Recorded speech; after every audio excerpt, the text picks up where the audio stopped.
Creepy guy laughed when girls said no. By 19 doors.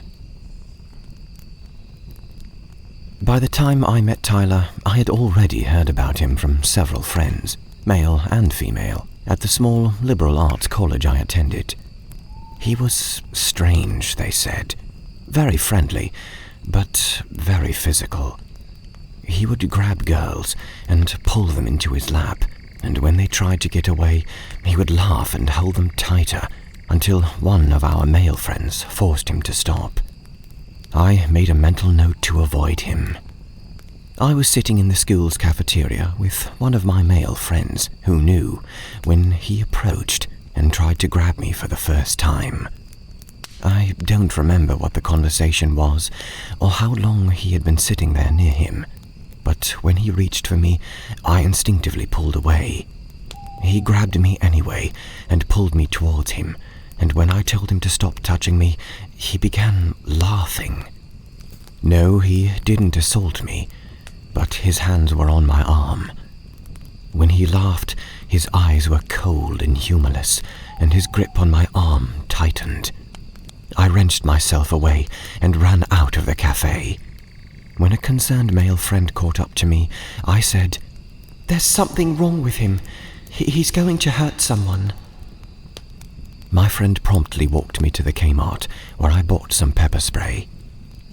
The second time Tyler tried to grab me, he approached the group of people I was standing with and tried to put his arm around me.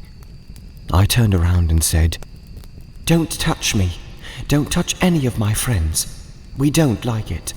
You make us uncomfortable." My voice carried, and people turned to look. He looked shocked, and his grip loosened. I left the cafeteria. He avoided me after that, and I thought it was over, until I went back to the dorm one night and found that none of my friends were there. When I texted them, they said that they were at the school's gym and that I should come. At the gym, I found 7 girls standing around the school's dean. Tyler, I was told, had approached one of my friends in the gym, grabbed her by the hair, and forced her head towards him. Every single one of the girls in the gym that day said that Tyler had at one point or another grabbed them and held on, refusing to stop touching them when they said no.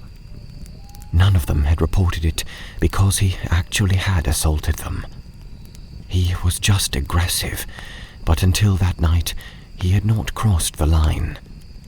The girls, including myself, all wrote down our experiences with him and gave our testimonies to the dean. Tyler was expelled soon after. I never saw him again, and hopefully never will.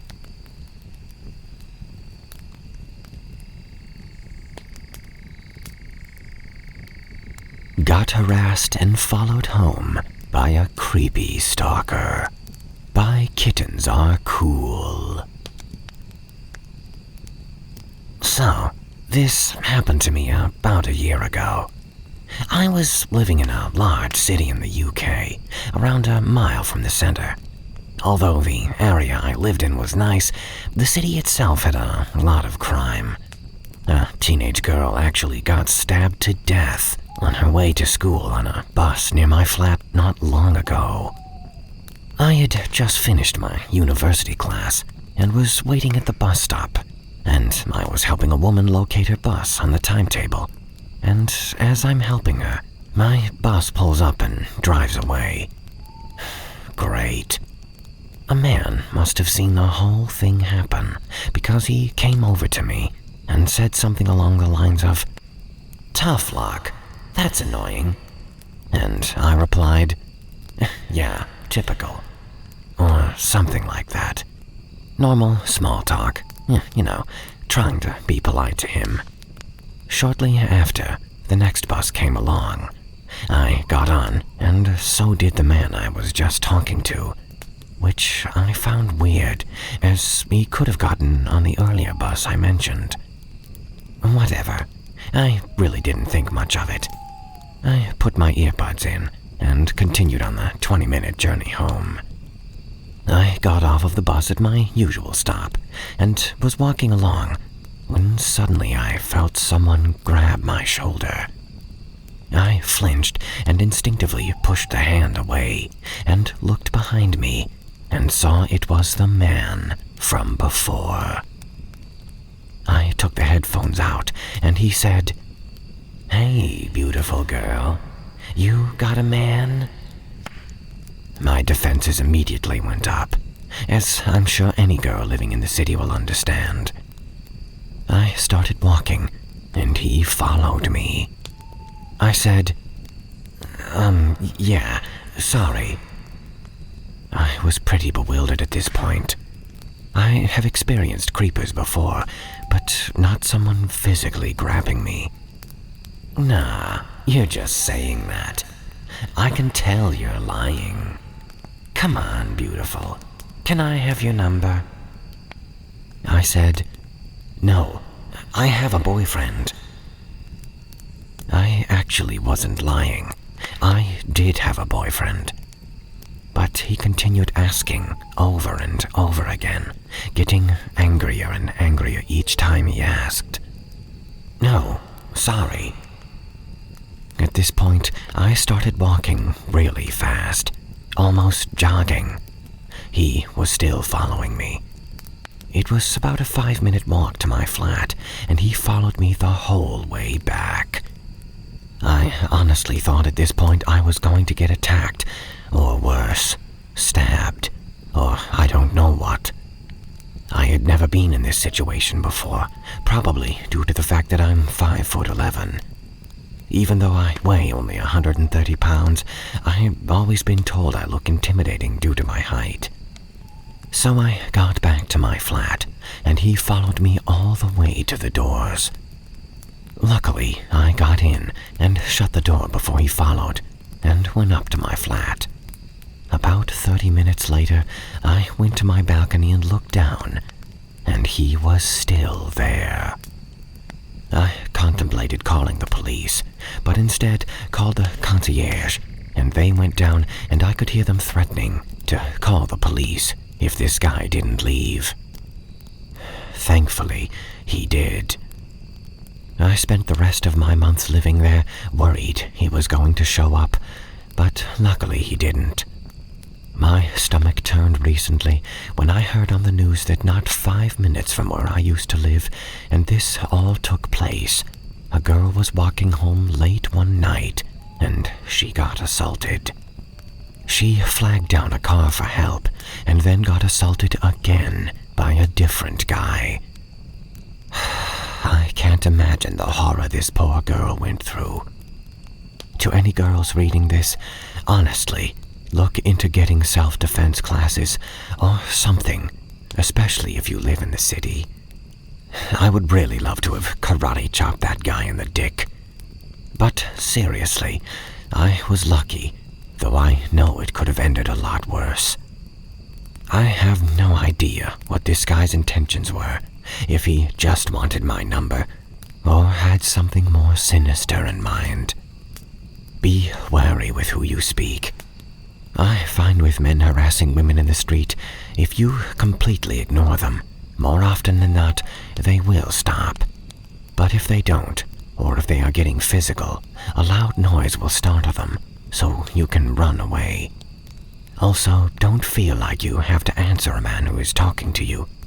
You don't owe them politeness. Your safety is the most important thing of all.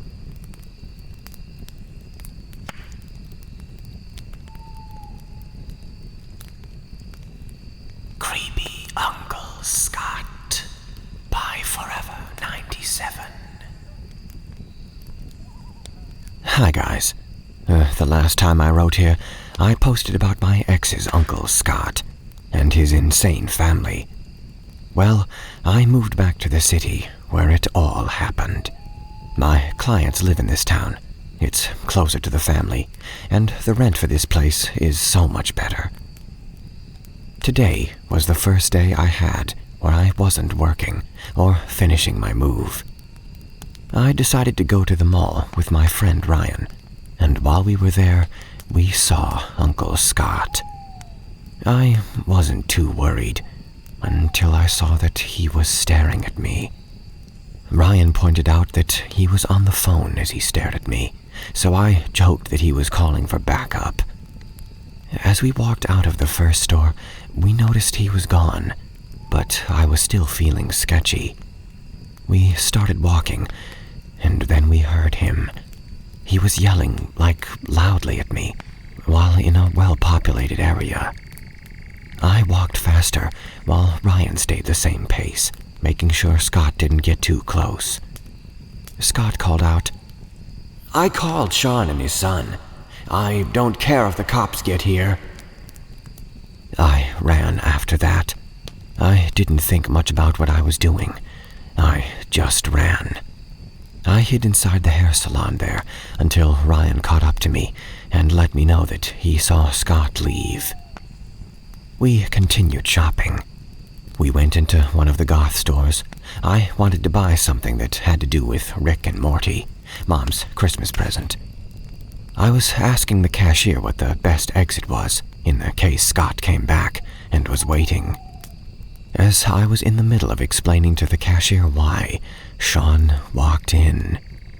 I ran to the next employee room in the back and asked the employee back there to let me use the exit door. Before he got the chance to let me, Sean also walked into the employee room. The employee had to stand between us, and Sean was so angry. He looked at me and said, "Keep running. It doesn't matter what police station you run to, we will get you." The cashier had called security by then, but he was gone before they got there. Thankfully, the security guard played bodyguard for Ryan and I while we got the hell out of there.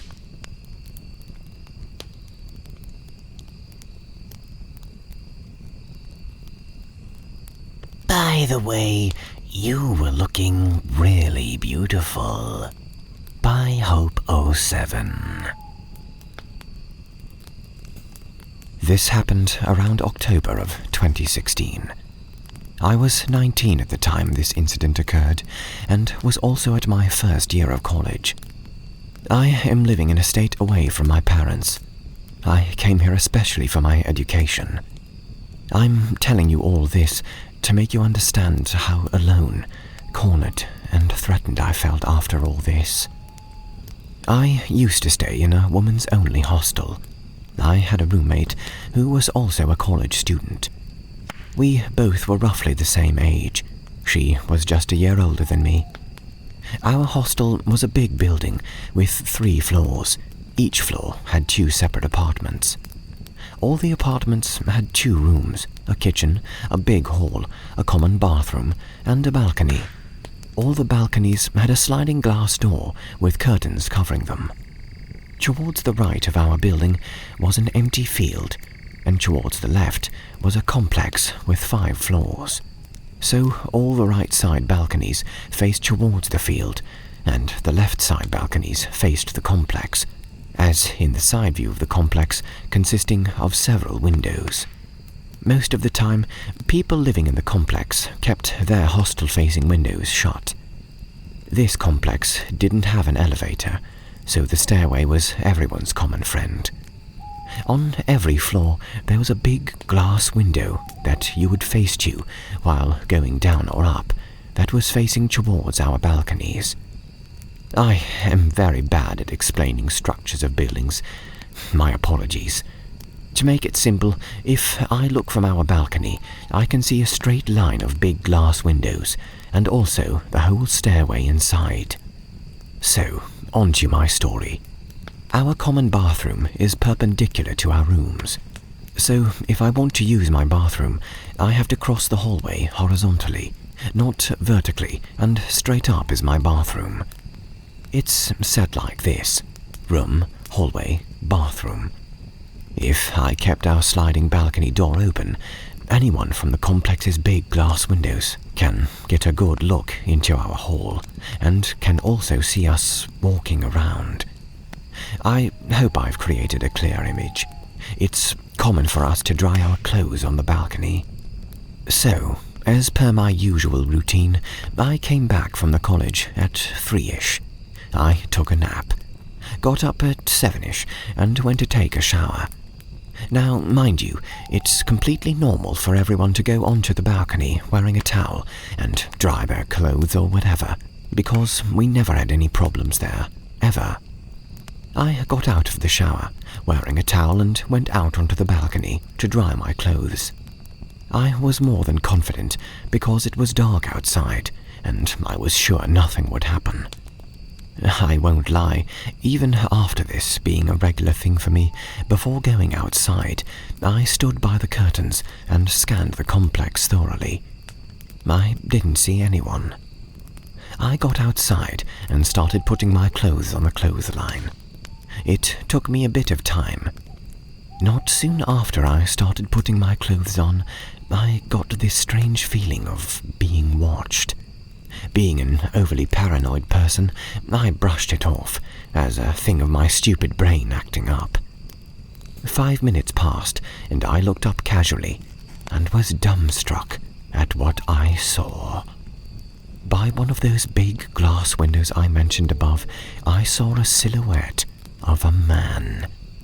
This window was directly in front of my balcony. They say when something horrible happens, your fight or flight kicks in. But honestly, my mind was just completely blank. I don't know how long I stood there like that, with my eyes glued onto the silhouette. After a few seconds that seemed like hours, I ran towards my room. My roommate was equally shocked and baffled at my entrance. I told her the whole ordeal, and she insisted on going outside and checking. I kept saying no. I don't know what I was scared of. The man who was staring at me from the next building? It's not like he could jump from there towards my balcony. At that moment, I felt helpless like a child, scared of something sinister lurking outside. My roommate went outside, closed the sliding glass door, and covered it with the 2 curtains. All this while, I was standing at my doorway and peeping outside. She then switched off the light in the hallway and was peeking outside through the curtains. Curious as to what she was doing, I forgot my fears and reluctantly joined her in the endeavor. What I saw made me even more scared. The man was now on one of the top floor's big window and was trying to look inside our hall. After a few minutes, he came all the way down, all the while looking towards our balcony. We then saw him getting onto a bike and leaving. We still didn't get a clear look on this guy's face, as it was dark. A few weeks passed, and I was mostly out of my experience. It was noontime, and I was outside of this place I frequently go to grab food, nearby my hostel. Most of the times, I go there with my roommate, but this particular day, I was alone. I was familiar with the manager there too. As I was eating my food in silence, I felt someone standing very close to me. Instantly, I looked up and was met with the manager.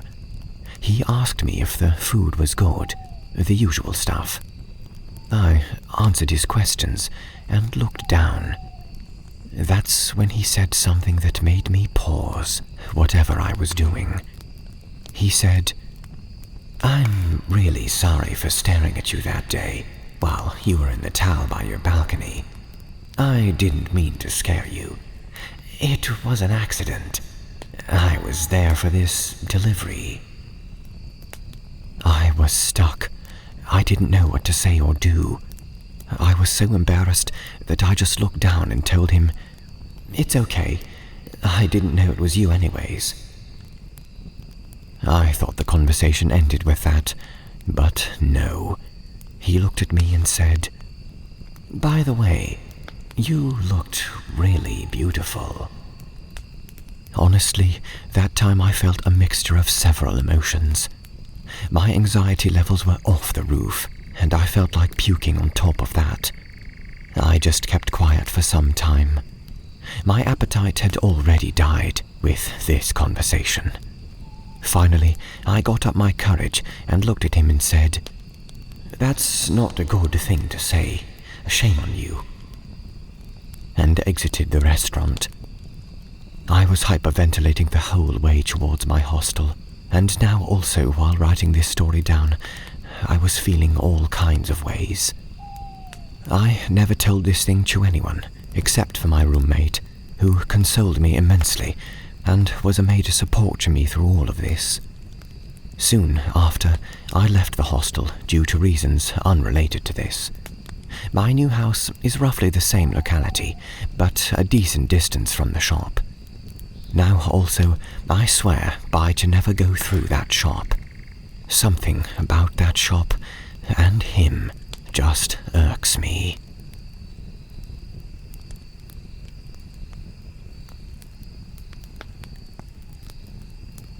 I was in close proximity to a sexual predator and never knew it until it was almost too late.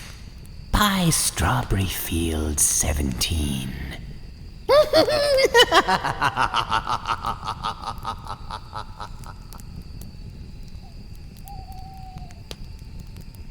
For this story, all names will be changed to protect the privacy of myself and them. In January of 2015, I was an 18-year-old female who had just entered my first real relationship with Matt.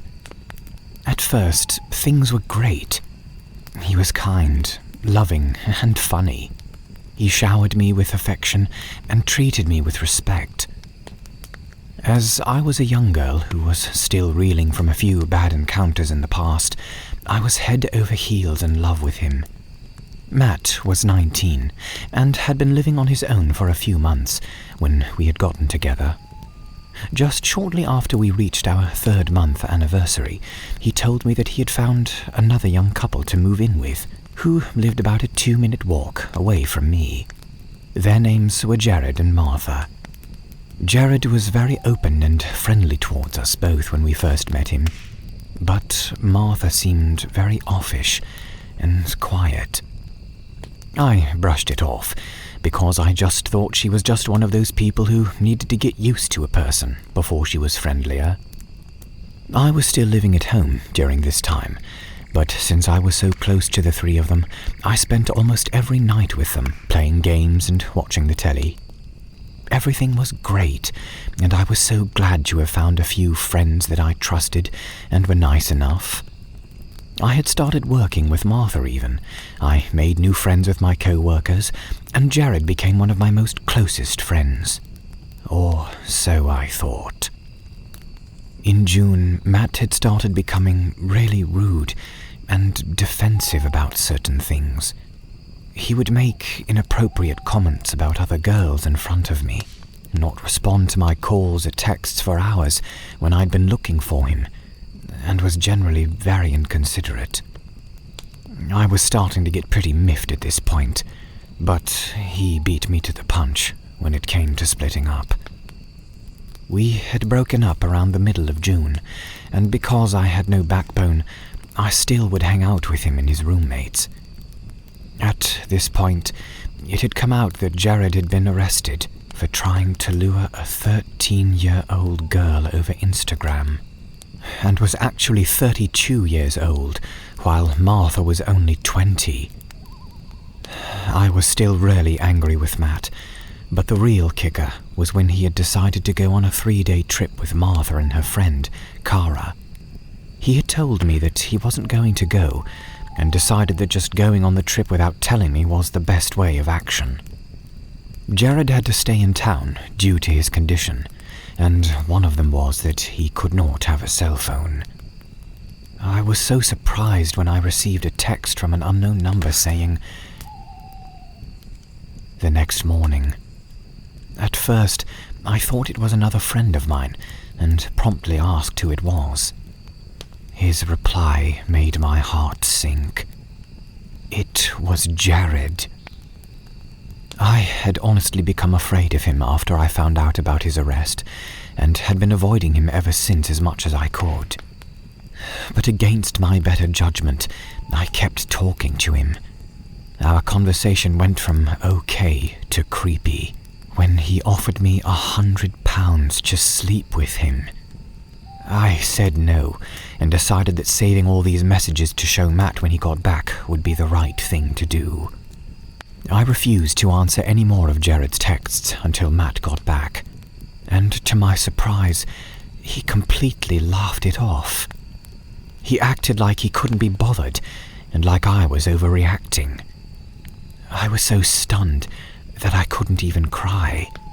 He had also confided in me that I wasn't the only girl Jared was harassing, and that he was getting ready to meet one as well. I was horrified when he told me that, and began to keep my distance from him too. At my job, I made sure to keep away from Martha as much as I could. I couldn't tell what her problem was, but all I could think about was trying to maintain my distance from the trouble that was going on. Fortunately, my new friends at work had my back. They had all heard about Jared too, and provided an endless amount of emotional support during this time. I got to be really close with one girl named Hillary, and in particular one day I decided that I would show her the messages that Jared had sent me. So I did just that. I showed her while we were waiting in my car after work one day. She told me that it had been her dad who had actually been the police officer to arrest Jared, and that if I felt comfortable enough, she could talk to her dad about the messages and the problems that were going on. I jumped at the idea and gave her my number to give to her dad. The next day, I got a call from the police station asking me when I could come in and give a statement and show them the messages. I quickly got back to them and went in to give my statement the following afternoon. I was shaking with nervousness while hoping that my statement would be serious enough that they wouldn't think I was being a baby about the whole thing. They took my phone and, in general, were all pleasant guys. The officer that took my statement was so lovely that I felt like I had known him my whole life, literally after 10 minutes of meeting him. I left the station that day feeling so much better, and immediately called Matt after I got into my car.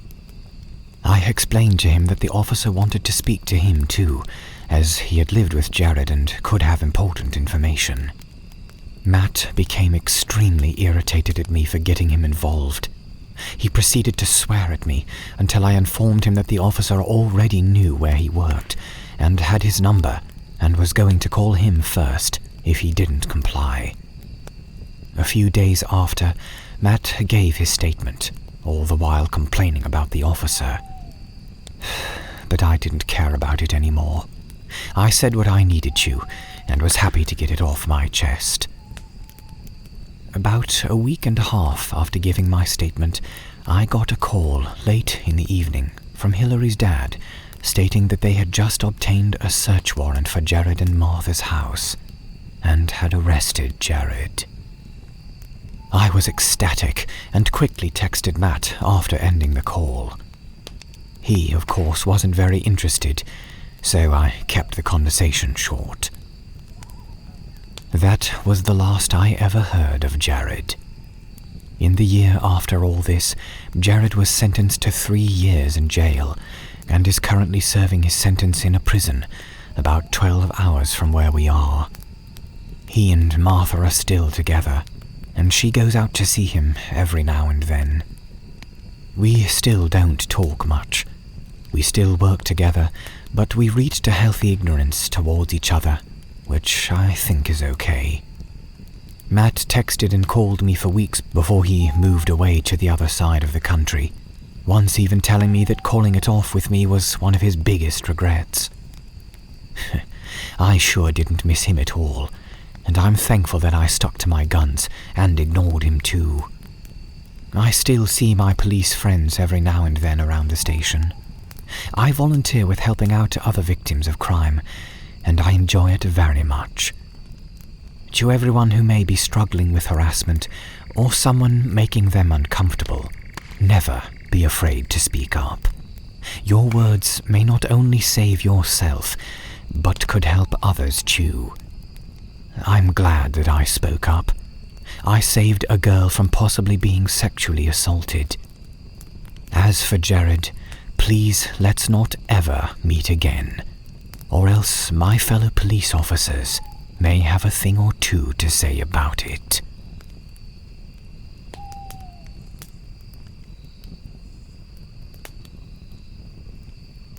London's Black Cab Predator by Grammars.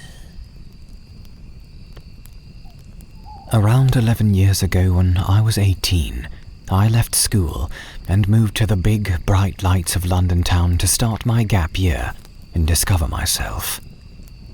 I didn't know a lot of people, and I was so naive, young and totally unstreetwise.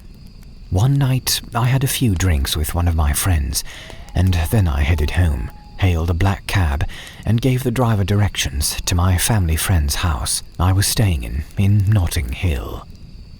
The black cab driver must have immediately sensed that I wasn't in a great mood. I could never be a poker player. You can read every expression on my face, and started asking me about myself and what I was doing in old London. I had had a fair bit to drink, so I remember telling him that I was new to London and lonely, and that the city was hard. Typical stupid 18-year-old. We pulled into the residential street I was staying on, which was very quiet and dark. The cab driver pulled up a few doors from where I was staying, and I suddenly didn't relish the idea of creeping into the dark house to just go to bed.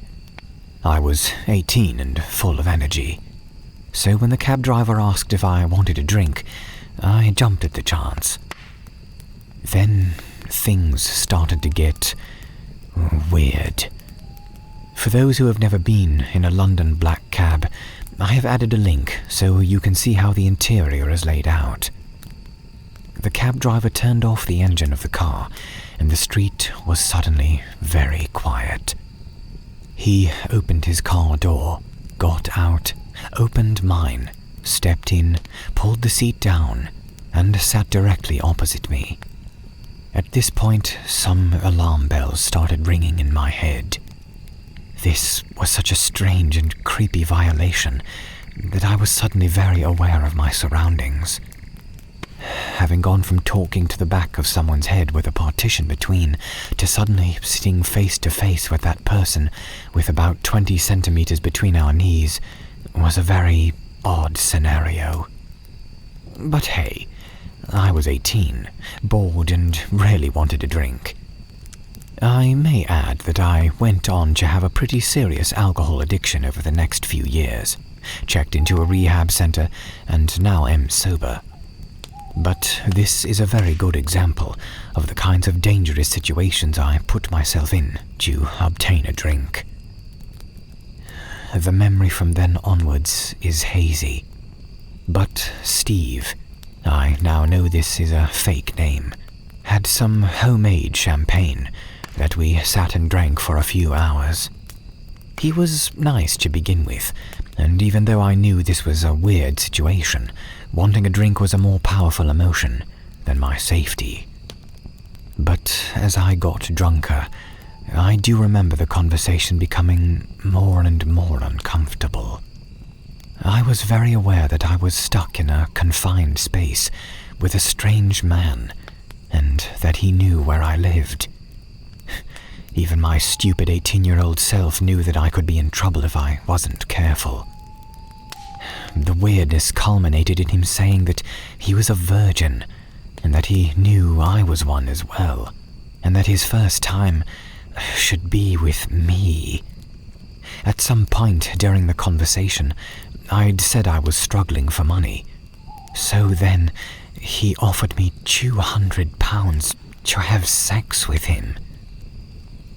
I felt extremely sick and violated, and I needed to get out of there. Steve was not pleased and wanted me to stay, verging on aggressive, insisting that I take his number if I changed my mind. The next morning, I woke with a horrendous hangover and a terrible sense of guilt. I burnt the piece of paper, such a dramatic teen, Steve had given me, and swore never to put myself in such a compromising position ever again. For months, I was wary of black cab drivers outside my house, and I never told anyone what had happened. I was too sick with shame. Fast forward 6 years, and I was working as a junior at a women's magazine in the centre of London. On my way to work, I grabbed the usual copy of the Metro newspaper, took a sip of coffee, glanced at the front page, and froze. There, staring back at me, was a mugshot of Steve, and the headline, "Black Cab Rapist." The face in my memory was now on the front page of every paper in the land, and they were calling him one of the most prolific sex offenders in British criminal history. When I got to work, I called the police that afternoon and went to the police station to give my statement. It was the first time I had told anyone about that night, and whilst there was a huge sense of relief, there was also so much guilt that I hadn't reported him sooner. Despite the fact that he had not touched me, the police thought that I may have been one of the first victims he tried to ply with his spiked champagne, but that he had not put enough drugs in it to work. Steve's real name was John Warboys, and was now serving 8 years for attacking, drugging, and raping over 100 women on the streets of London. I was never called as a witness due to the fact that he had not touched or drugged me, but many brave women were, and they faced him in court.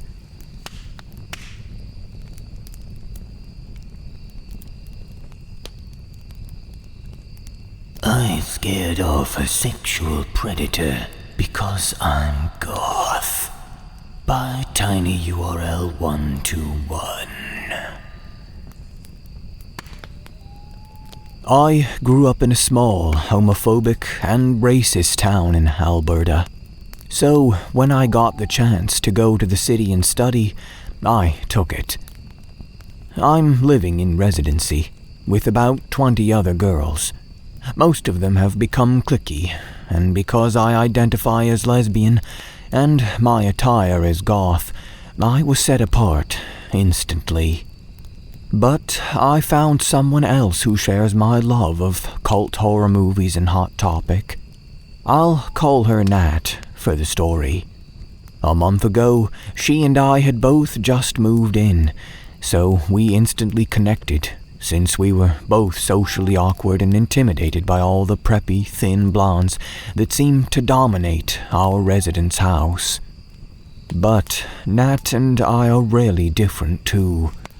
While I hail from a severe medical condition that messes with my weight, Hashimoto's disease, Nat has diagnosed borderline personality disorder, and often does risky things that I still have to pull her out of. The first time I ever got her out of danger was probably the worst event that's happened to me, and the riskiest. Nat and her boyfriend, Jay, are in an open relationship. It's not a bad thing at all. I think it's great, really. Initially, Nat decided she wanted to find a potential partner on Tinder. And yes, you can see where this is going already. She met this guy, T, who was of Arabic heritage, dresses like a player, and initially talked sweet. Red flag number 1 happened when he asked her to meet at a nearby park off campus. I instantly felt unsure, so Jay and I tailed Nat to make sure she wouldn't get grabbed. About half the way there, the guy comes out and greets her with a big smile, and we're introduced. He acted nice, so none of my alarm bells went off. I thought I was being paranoid about the whole thing. Mistake number 1 happened when we let Nat be alone in her room with this guy. But before she went out to see him, we agreed on a code word she would text or call Jay and I. Peanut butter cups. Don't laugh. She mentioned she had a sweet tooth, and it was the first thing I thought of. So Jay and I are downstairs in the common area. We hear a shout. We're unsure, and then Nat sends Jay a text. PB cups. Damn. We go upstairs. The guy is on her bed, and Nat is sitting across from him, with another girl in the room I didn't really know. I just knew she lived down the hall. I asked Nat if she wanted the peanut butter cups I had in my room still, and she agreed, Jay sitting in the room with the girl as we walked out. Once we were on my floor, I lived upstairs from her. She told me he had made her super uncomfortable, and to cover for her. Naturally, I agreed. So I go upstairs, and I tell the guy that Nat forgot some homework, and I had her textbook, so she should be busy for the rest of the night, and he had to go. This guy was 6'4". I stand on a good day at 5'5". Like I also mentioned, I have issues with my weight due to Hashimoto's disease, and I'm not physically fit as a result. This guy looked like he could bench press me. Mistake number 2 was that for a good 2 minutes, I was alone with him. We were walking up the steps to the automatically locking doors that led outside, and he asked me, "So, do you wanna have sex? I don't mind big girls, you know." Yeah, you see why Nat was scared. I only glared, said nothing until he got outside, and I had the automatically locking door between he and I. And that's when I said it. "If you ever come back here again, or I catch you doing this, I'll rip that thing off your body." Now, please note that when I say I'm goth, I have full makeup on most of the time. That night, I was trying out some new eyeshadow and wore full black lipstick. My blue eyes also stand out more. So imagine this chubby girl with full goth attire basically threatening a guy no more than 2 feet away who could knock her out in 1 second. Or worse. He took 2 steps back and looked at me as if I was going to make good on my threat. Then he called me a bitch, and I called him an animal, and I told him to leave before I made good on my threat. As he walked away around the building, he muttered something about getting lucky. When I went back inside, after making sure he left, Nat told me that when she was in her room, he had tried to initiate sex. Of course, she refused since she didn't feel like doing it then, and he had lunged her, pinned her to the bed, and grabbed her chest and stuff. Luckily, the girl I mentioned heard the commotion and had knocked on the door. That made him get off her and leave her alone. Also, this isn't the first time this guy has tried something on campus. Last year, he attempted to get a girl to go with him to his house, but she refused. He became violent, and campus security had to get involved, and he was escorted off the premises. We're all first years in this building, so we had no idea this was a thing that happened. Now the cops are looking for him, since this is his second offense. They haven't caught him yet. He also took down his Tinder page before we could get his name. I'm very lucky I wasn't hurt, because this guy was miraculously afraid of me. I got out with nothing but a small panic attack afterwards. Nat has had to go to mandated therapy since her assault. Neither of us will ever use Tinder again. This may not seem like much to some of you, but again, this is the second time he's tried this and can get violent. We also don't know if he was armed or not, and I was alone with him for a couple of minutes while I escorted him out. So, Predo, if we meet again, I'll make good on my promise, but I'll call the cops first.